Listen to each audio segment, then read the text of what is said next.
Esta aventura comienza en este sendero con mi amigo Anarquía.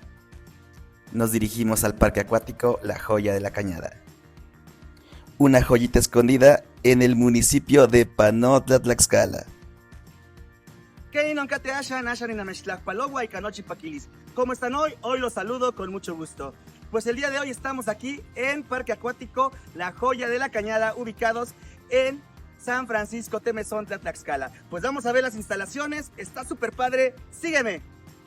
Este parque acuático cuenta con una alberca de 1.80 metros de profundidad, emocionantes toboganes y área de chapoteadero para los más peques.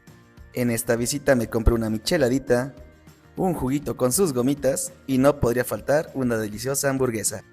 Les puedo decir que la comida está deliciosa, me encantó esta hamburguesa. Y también no podían faltar los hochos, mírenlos. Estos los disfruté aquí abajo de esta palmerita. Pues ya estamos aquí en Parque Acuático La Joya de la Cañada y estamos disfrutando las instalaciones. Ya estamos a punto de entrar a la alberca, de aventarnos por ese excelente tobogán.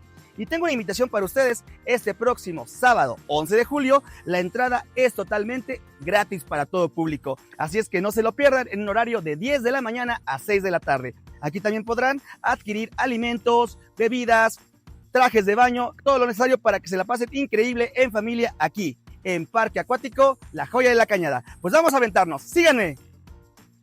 Y ahora sí lo bueno.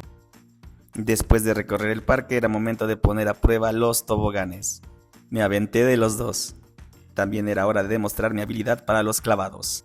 Ese panzazo queda para la historia. Para llegar a este lugar, toma la calle hacia Panotla. Y antes de la zona militar, desvíate hacia Temezontla. Ya en Temezontla, llega a la secundaria técnica número 22 y sigue las indicaciones para llegar al parque acuático. Solo deben seguir esta calle de terracería para llegar a este parque. Bueno chicos, pues seguimos aquí disfrutando de las instalaciones aquí en Parque Acuático La Joya de la Cañada. Me encuentro con mi amigo Anarquía. Aquí andamos. Pues los esperamos el próximo sabadito, 11 de julio. Recuerden, entrada totalmente gratis para todo público. Pues vamos a seguir disfrutando. Aquí nos vemos. Onkatimomati. Onkatimomati.